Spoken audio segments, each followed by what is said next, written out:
Have you bought clothes online which turned out to be the wrong size, shape and colour, but it wasn't worth sending it back? Then come along with me and I'll show you how to turn this disappointment into satisfaction. Let's go.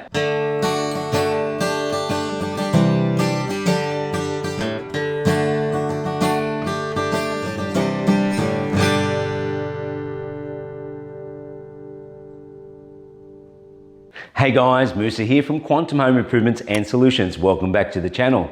So we're coming into the colder months now, and for me to continue making videos outside, I needed a jacket. So I went online to Amazon and I found this jacket. Now the representation on the picture was a lot darker than this and a lot slimmer. And the manufacturer was from China, and they said order 1 to 2 sizes bigger than you normally are because they manufacture to the Chinese market. But unfortunately, I bought an extra large, and that's exactly what I got. A jacket that's about 25 centimeters too big. And so if I was to zip it up, it looks like it's floating on me. It's just way too big. And the shape on the back is not right. So anyway, I decided to send it back. But the manufacturer said that I'm gonna have to pay a large fee for returning and also for sending the new one.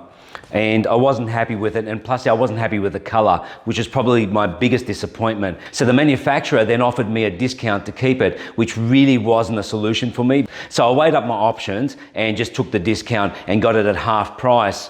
And so I thought about it after a couple of days that I'm going to re-alter this jacket, but also I'm going to dye it with the money that I got back and make it a darker color. So these dyes have been formulated to dye a wide range of different fibers, including natural. And this jacket is 65% polyester and 35% cotton, which should work fine. But there is a bit of a process, and you have to follow this step by step so this doesn't turn out blotchy. And these sachets will dye around about 250 grams of fabric. Now this jacket is 400 grams, so I've bought 2 of them, so that'll cover 500 grams. Okay, so now I'll get into it and first show you how to alter the jacket and then show you how to dye it. So the jacket has 25 centimeter overlap, which is way too much. I'm gonna bring it down to 10 centimeters only. So what that means is I'm gonna take 5 centimeters off both side seams, just taper it down, and then on the back here, there is no center back join, but I'm gonna create one roughly about 20 centimeters down the center back, and then I'll taper that down as well. So I'll take 5, 5, and 5. So this jacket does have a lining, which can complicate things, but the way I'm gonna work around that, I'm gonna put pins in here to stabilize the lining to the outside fabric. So basically I'll just line up from the sleeve, make sure that's level. And so I make sure I can feel the other seam, the outer seam, and just put a pin there to hold it in place. And so I just do the same on this side. Okay, so now I'll just find the center. I'll just mark it with a pin. So that's where I'm gonna cut.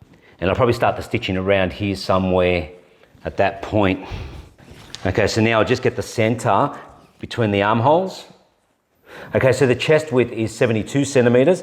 The base was only 70. There's only 2 centimeters difference. So I'm going to put that in the center, which is 36. Okay, so this is where I want the stitch to finish, just here. But I want to allow for seam allowance. So I'm only going to cut to about this point here and then taper off the stitching to that point there. All right, so now all I just do is just cut it.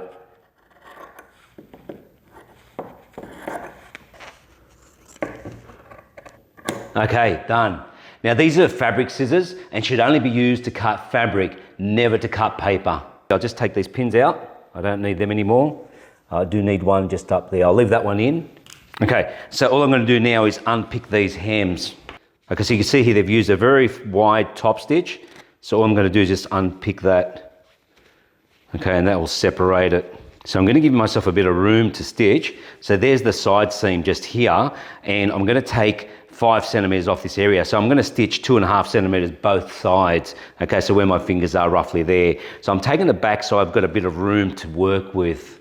Okay, so now I'll actually take off the stitching of the base to the same length. So just take that, just open that up. Be very careful not to cut the fabric and use a very sharp unpicker. So I won't unpick this all the way as far as the top stitch because I need a bit of room to stitch it back again. So I'll stop it right there. So most linings will fray very, very easily. So just be a bit careful with that.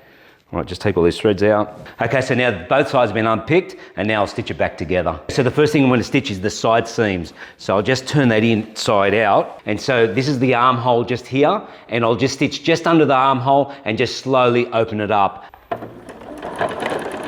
So just back tacking.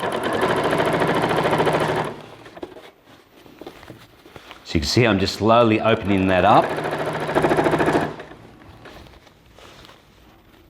Okay, so I've put a pin down the bottom here and just marked out where I want it to be. Take that pin out and do a back take. Okay, so now I'm just going to cut out the remainder. Just leave it at a 1.5 centimetre seam allowance. There we go. Okay, that's one side done. Okay, so now we'll just do the outer jacket on that same side, and again starting right at the armhole, just drop the needle there and just do the exact same.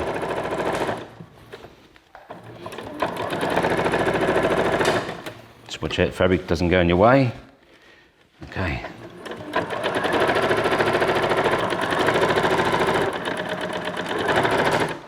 Okay, again I'm just going to trim that fabric back. Just make sure that you're only cutting just the seam allowance. Okay, so that's looking better already. Look at that. I like it. Okay, so now I'll do the other side. Okay, so there is a label here giving you the washing instructions. So I will actually take that out and stitch it back in at the new level. Okay, so I've stitched the care instructions back in. And let's have a look at how it looks now. Yep, looks really good. That's a lot better. I'm very happy with the look of that. Okay, so now we'll do the back. Now, when you do the back, you've got to line it up really well.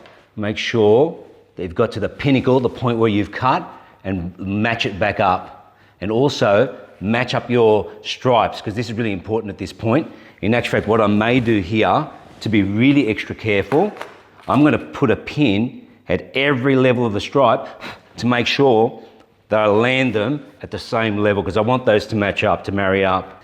Okay, so the cut is here, but I'm going to start stitching from around here.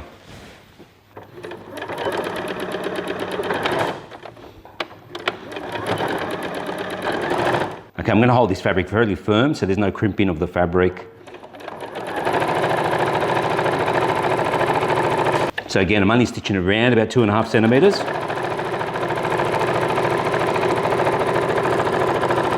From the cut, which will give me that 5 centimetre that I'm looking for. Okay, so there it is. And that lined up beautifully. So now it's time to stitch the centre back lining, but I'm going to treat this a little bit different so I can close it off properly. So I'm only going to stitch down probably around about 10 centimetres, come up about 10 centimetres and leave this section open. Then I'm going to open from the inside out, and then I can stitch the bottom. Now once I've done that, then I can stitch this off, just do a top stitch and close it off. So now I go from the centre of the lining and work this way in. Okay, so you grab the fabric. This is inside out now. That's the lining, that's the front. Make sure everything's out of the way. Okay, so now just stitch that in.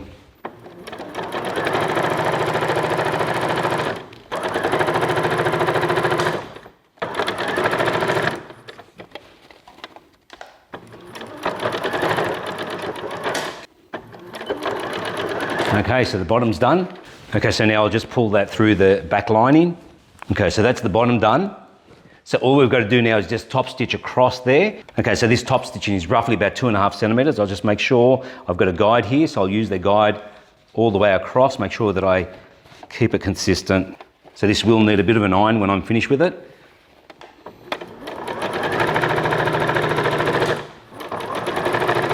Okay, and just back tack over, and look at that. Really looks good.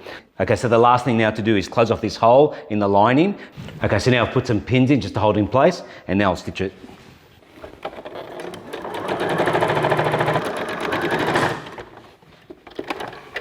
Okay, it's done. I'll just try it on and see how it looks like. Okay, that fits nice. Wow, it fits heaps better. Okay, so now it's time to dye the jacket, and I'm in my most favourite part of the house, which is the laundry. Okay, so the first thing we need to do is wash this garment. It's suggested that you wash it with warm water and just wash out all the chemicals or whatever it may have in it. Okay, so you can see now it's all soaked through. It took a few minutes for that to actually absorb the water because it is brand new. And now I'll just prepare the dye. Okay, it is suggested that you do put gloves on when you are using this dye because it will stain your hands for a few days. Okay, now going by dye instructions, we now place this sachet into 500 ml of water, of warm water, about 40 degrees. So I'm gonna do 1 litre because I've got 2 of them. Okay, so I'll just check the temperature on that. Spot on 40 degree, very good. Okay, so I'll place it in a bowl. There we go. That is very blue. Yep, and that's a greeny blue, which is fantastic. So it's more of an aqua. Okay, so it says to stir that. Stir all that dye in. The last thing you want to do is have blotches on your fabric, and to avoid that, you need to stir it in. Okay, so while that's sitting there, I'm going to take this out, I'm going to drain it. It says to keep it damp. I'm just going to get rid of most of the water so I can get my water quantities accurate. Okay, I'll just put this on the side.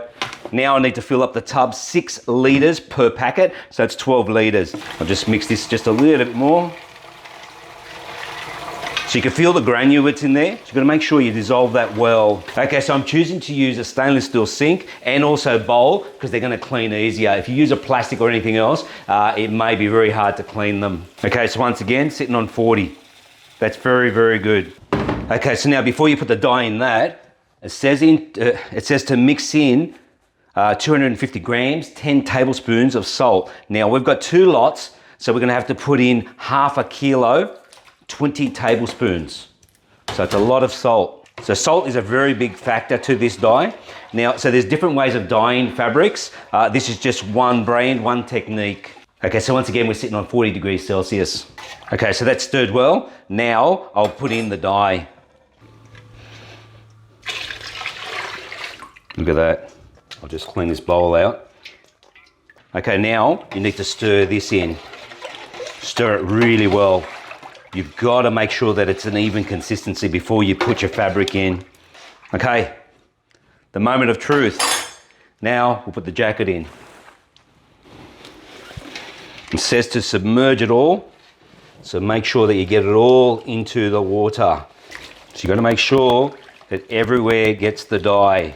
Now the problem with this jacket is that it's very, very floaty. So I'm going to use my hands. I don't think I'm going to be able to do it with a spoon. There we go. Just turn that around.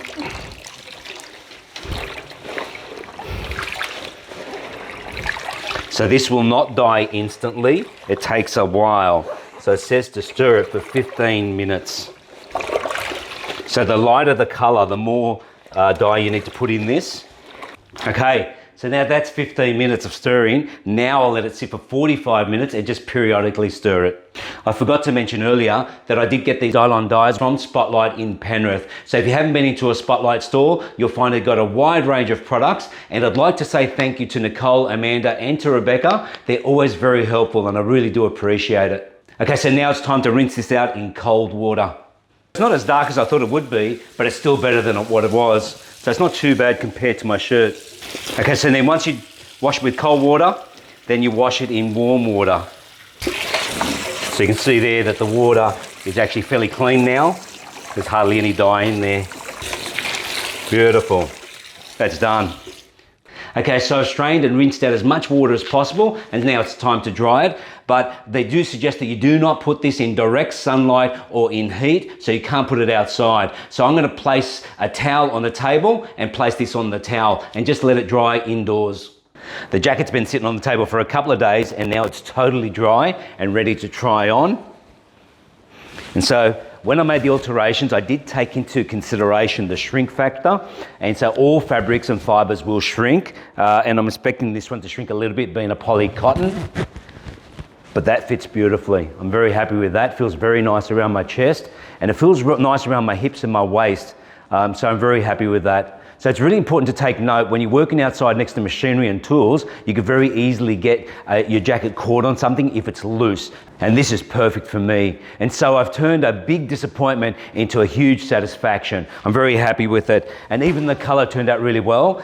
So with these dyes, the more you put into it, the darker it would get. So in hindsight, maybe one more packet would have made this a little bit darker. So it's probably about 2 shades lighter than my shirt, which is much better than what I received originally. So the colors I used of these Dylon dyes was Paradise and Bahama Blue. And if you're interested and you're looking for them, I will put a link below. And I'll also put a link below for Spotlight with their huge range of products. So that's the end of this video. I hope you enjoyed it. I hope you got something out of it. And if you have any comments, please leave them below and I will get back to you. And I'd ask you, please consider to subscribe, hit the like button and share this video. And there's many more to come. Thanks, guys.